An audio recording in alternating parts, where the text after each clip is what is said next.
नमस्कार। आज का पाठ है लखनवी अंदाज। इसके लेखक हैं यशपाल। यशपाल हिंदी के प्रसिद्ध उपन्यासकार, कहानीकार एवं निबंधकार हैं। इनका जन्म 1903 में पंजाब के फिरोजपुर छावनी में हुआ। यशपाल की प्रारंभिक शिक्षा कांगड़ा में हुई। इन्होंने लाहौर के नेशनल कॉलेज से बीए किया। यहीं क्रांतिकारियों के संपर्क में आकर असहयोग आंदोलन में शामिल हो गए। चंद्रशेखर आजाद, भगत सिंह, सुखदेव के साथ भी इन्होंने कार्य किया, जिसके कारण इन्हें कई बार जेल की यात्रा भी करनी पड़ी। यशपाल जी ने आम आदमी की आर्थिक दुर्दशा, उसके जीवन की विडंबनाओं को अपनी कहानियों के माध्यम से प्रकट किया है।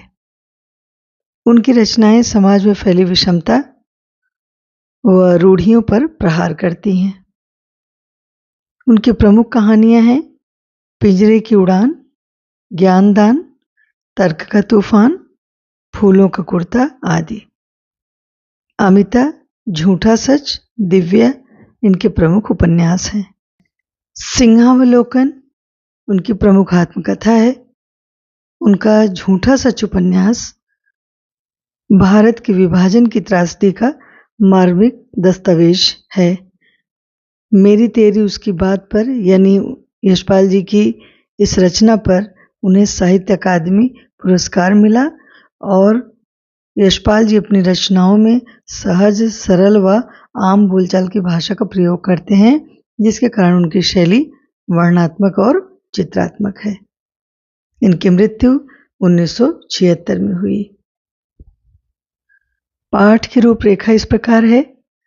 लेखक ने उस सामंती वर्ग की बनावटी जीवन शैली पर कटाक्ष किया है जो वास्तविकता से बेखबर कृत्रिम जीवन जीने में विश्वास करता है। ऐसा वर्ग सामान्य जनजीवन से कोसों दूर होता है और स्वयं को विशिष्ट श्रेणी का सदस्य मानता है। ऐसा नहीं है कि आज समाज में सामंती वर्ग या उस मानसिकता के व्यक्ति नहीं हैं, वे तो हर काल में रहते आए हैं। आज के समय में भी इस परजीवी संस्कृति के वाकों को समाज में देखा जा सकता है। प्रस्तुत व्यंग इस बात को प्रमाणित करने के लिए लिखा गया है कि बिना विचार के भी नई कहानी लिखी जा सकती है। इसके लिए किसी विशिष्ट पात्र, पृष्ठभूमि या परिवेश की आवश्यकता नहीं होती है। लखनवी अंदाज नामक कहानी लखनवी नवाबों की जीवन शैली से जुड़ी है, क्योंकि एक समय ऐसा था जब लखनऊ नवाबियत के लिए ही जाना जाता था। पाठ इस प्रकार है। लेखक कहते हैं कि ट्रेन चल पड़ने की तैयारी में थी। लेखक को ज्यादा दूर नहीं जाना था, इसलिए बचत के उद्देश्य से उन्होंने द्वितीय श्रेणी का टिकट ले लिया और सोचने लगे कि ट्रेन का डिब्बा खाली होगा तो एकांत में बैठकर खिड़की के पास मार्ग में आने जाने वाले प्राकृतिक दृश्यों को देखकर कुछ सोच सकेंगे, क्योंकि उन्हें नई कहानी की रचना करनी थी। अतः नई कहानी की कल्पना करने के लिए वे ट्रेन में चढ़ गए। उन्होंने सोचा कि डिब्बा खाली होगा, लेकिन जब वे अंदर गए तो उन्होंने देखा कि उस डिब्बे में पहले से ही एक नवाब साहब पालथी मारे बैठे थे, जो कि देखने में सफेद पोश यानी सभ्य लग रहे थे। लेखक ने देखा कि उनके सामने 2 ताजे खीरे तौलिए पर रखे हुए थे। लेखक कहते हैं कि जैसे ही उन्होंने मुझे देखा, यानी लेखक को जब नवाब साहब ने देखा तो उनकी आंखों में असंतोष की झलक दिखाई दी। लेखक को उपेक्षा के भाव दिखाई दिए।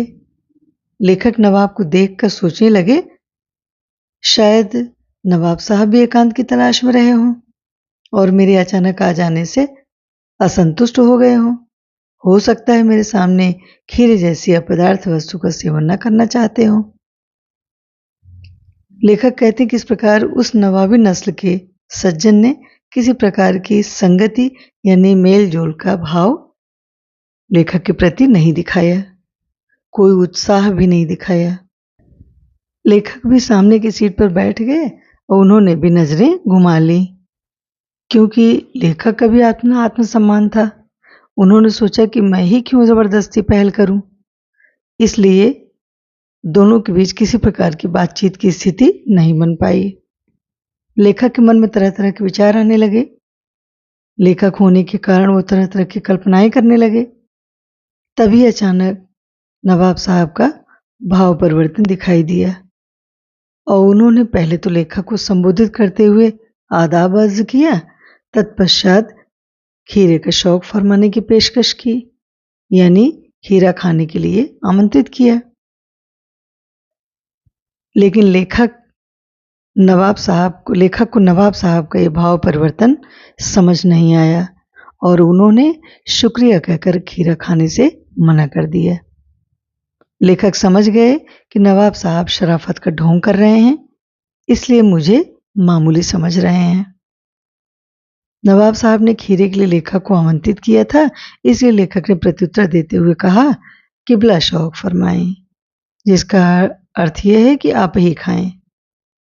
नवाब साहब ने फिर एक बार खिड़की से बाहर देखते हुए खीरा खाने का निर्णय कर ही लिया और बड़ी शान से पास रखे तौलिए को झाड़ कर बिछाया, सीट के नीचे रखे लोटे के पानी को निकाला, उससे खीरे को धोया, खीरे को पोंछा और उसका ऊपरी हिस्सा काटकर झाग निकालना शुरू किया, जो कि खीरे की कड़वाहट दूर करने का एक सामान्य सा तरीका है। सो नवाब साहब ने भी यही तरीका अपनाया और बड़े करीने से खीरे को छीलकर खीरे की काटी गई फांकों को तौलिए पर सजाया। लेखक बताते हैं कि लखनऊ में खीरा बेचने वालों का अंदाज ही अलग होता है। वे खीरे के साथ साथ नमक और पिसी लाल मिर्च भी देते हैं। उसी अंदाज में नवाब साहब ने भी मिर्च और नमक का बड़े बड़े करीने से इस्तेमाल किया, यानी खीरे पर नमक और मिर्च छिड़क कर पूरी तैयारी कर ली। नमक मिर्च डालकर खीरे की फांकों को जब नवाब साहब सजा रहे थे, उस समय उनके चेहरे की भाव भंगिमा देखने लायक थी। खीरे की सजी हुई फांकें देखकर नवाब साहब उसके रसास्वादन की कल्पना कर रहे थे। बार बार उनका मुंह पानी से भर जाता था। लेखक बार बार नवाब साहब को देखकर सोच रहे थे कि बनते तो बहुत रईस हैं, लेकिन अपनी असलियत पर उतर आए हैं और एकांत में बैठकर खीरे जैसी अपदार्थ वस्तु का सेवन करने का शौक रखते हैं। शायद इसीलिए इन्होंने प्रथम श्रेणी का टिकट नहीं लिया, द्वितीय श्रेणी का टिकट लिया। यहाँ इनकी नस्ल का यानी नवाबियत का प्रदर्शन करने वाला कोई नहीं होगा, डिब्बा खाली रहेगा, यही सोचकर नवाब साहब ने द्वितीय श्रेणी का टिकट लिया। लेकिन सब कुछ उनकी सोच के विपरीत निकला। अब नवाब साहब को यह बर्दाश्त नहीं हो रहा था कि लेखक जैसा सामान्य व्यक्ति उन्हें द्वितीय श्रेणी में सफर करते हुए देखे। लेखक का कहना है कि अब नवाब साहब को इस बात की चिंता थी कि इस व्यक्ति के सामने खीरा कैसे खाएं, क्योंकि खीरे जैसी नाचीज वस्तु किसी के सामने खाना तो उनकी शान के खिलाफ था, क्योंकि नवाबों का तो खान पान ही एकदम अलग होता है। लेकिन लेखक नवाब साहब की हर हरकत पर बराबर नजर बनाए हुए थे, तिरछी नजर से नवाब साहब के हर क्रियाकलाप को देख रहे थे। नवाब साहब ने फिर से लेखक को खीरा खाने के लिए आमंत्रित किया। नवाब साहब का यह भाव परिवर्तन लेखक को पसंद नहीं आया, दोबारा भी पसंद नहीं आया।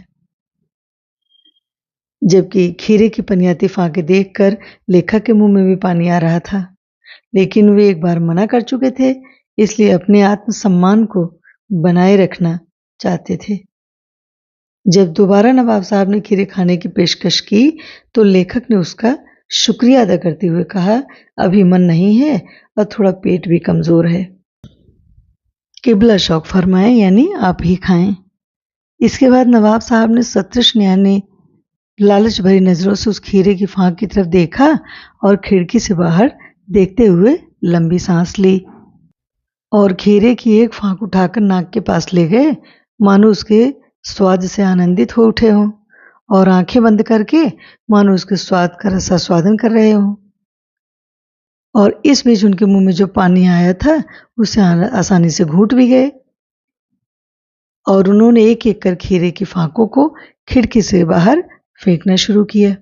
यही प्रक्रिया उन्होंने बार बार दोहराई। अंततः नवाब साहब ने हीरे की सारी फांकें एक एक कर खिड़की से बाहर फेंक दी और तौलिए से हाथ व मुंह पोंछ लिया और बड़े गुमान के साथ गुलाबी आंखों से यानी आनंद भरी नजरों से मेरी तरफ देखने लगे, मानो दिखाना चाहते हो यह है खानदानी रईसों के खीरा खाने का तरीका। इसके बाद नवाब साहब लेट भी गए, मानो खीरे की तैयारी करने से थक गए हों। यह सब देखकर लेखक उनके समक्ष नतमस्तक हो गए और उन्होंने स्वीकार कर लिया कि हाँ, यही है नवाबी व खानदानी रईसों की पहचान। केवल सुगंध मात्र से तृप्त होने का यही तरीका है। लेखक कहते हैं कि नवाब साहब की हरकतें देखकर मैं सोचने लगा कि खीरा खाने के इस तरीके तथा सुगंध और स्वाद की कल्पना से पेट भरने का जो ढोंग है, उसे हम सूक्ष्म व नफीस व बढ़िया तरीका जरूर कह सकते हैं, लेकिन क्या इस प्रक्रिया से किसी का पेट भर सकता है? तभी अचानक लेखक को डकार लेने की आवाज भी सुनाई दी। यानी नवाब साहब ने ये दिखा दिया कि नवाबों के खीरा खाने और संतुष्ट होने का यही तरीका है। और लेखक को संबोधित करते हुए नवाब साहब ने कहा, खीरा स्वादिष्ट तो है, लेकिन शकील यानी आसानी से पचता नहीं, मैदा यानी पेट पर बोझ डाल देता है। नवाब साहब द्वारा कही गई बातें सुनते ही लेखक के ज्ञान चक्षु खुल गए। यानी ज्ञान चक्षु खुल जाने का मतलब एक नया ज्ञान प्राप्त होना। लेखक को एक नया ज्ञान प्राप्त हुआ कि ये है नई कहानी के लेखक। यदि केवल खीरा खाने की कल्पना और सुगंध मात्र से पेट भर सकता है, तो बिना विचार घटना पात्र के नई कहानी भी लिखी जा सकती है। लेखक अपनी इस रचना के माध्यम से हम पाठकों से पूछना चाहते हैं कि क्या बिना विचार घटना और पात्र के नई कहानी लिखी जा सकती है?